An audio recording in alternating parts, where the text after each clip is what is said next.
సత్తుపల్లిని ఆదర్శ నియోజకవర్గంగా తీర్చిదిద్దుతా అన్నారు మంత్రి తుమ్మల నాగేశ్వరరావు. ఖమ్మం జిల్లాలో పర్యటించిన వ్యవసాయ మంత్రి నీలాద్రి అర్బన్ పార్కులో ₹1 కోటి వ్యయంతో సఫారీ బ్యాటరీ వాహనాలను అర్బన్ పార్క్ నుండి జంతువులు బయటకు వెళ్లకుండా ఉండడానికి ఏర్పాటు చేసిన లింక్ ఫెన్సింగ్ వర్క్ను తుమ్మల ప్రారంభించారు. టింబర్ డిపోలో అటవీ శాఖ ఆధ్వర్యంలో ఏర్పాటు చేసిన పరేడ్ గ్రౌండ్ పోడియంను ప్రారంభించి అమరవీరుల స్తూపం వద్ద పూలమాల వేసి నివాళి అర్పించారు. పులిగుండాల ప్రాజెక్టును ఎకో టూరిజంగా రూపొందిందని పిల్లలు ప్రజలు పులిగుండాల టూర్కు వచ్చేలా అధికారులు కృషి చేయాలన్నారు తుమ్మల.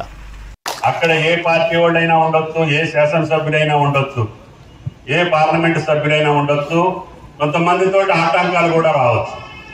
అయినా సరే కార్యక్రమం పూర్తయ్యేదాకా అందరినీ మానసికంగా ఒప్పించి సంతోషపెట్టి ఆ ప్రజా అవసరాల కార్యక్రమాలు, అది గ్రీన్ ఫీల్డ్ హైవేనా, బీర్పిల్ హై లెవెల్ కెనాల్ అలైన్మెంటా, రేపు రాబోయేటటువంటి రైల్వే లైన్సా, అన్నింటినీ కూడా నేను సత్తుపల్లి కేంద్రీకరించే నా జీవితం, నా భవిష్యత్తు ఉంటుంది అని చెప్పి మీకు ఈ సందర్భంగా మనం చేస్తాం.